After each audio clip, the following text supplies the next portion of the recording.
The partial government shutdown is now in its 27th day. Republicans are dismissing House Speaker Nancy Pelosi's request for President Trump to postpone his State of the Union speech until the government reopens. President Trump tweeted this morning, "The left has become totally unhinged. They no longer care what is right for our country." He threatened to keep the government closed until Democrats agree to $5.7 billion in funding for a border wall.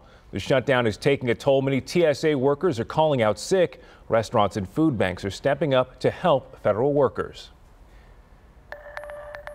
The San Antonio Food Bank is opening up its doors to help federal workers.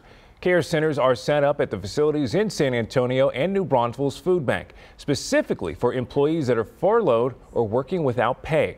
The care packages of food are available Monday through Saturday from 8 in the morning till 3 in the afternoon. Make sure and bring your federal ID.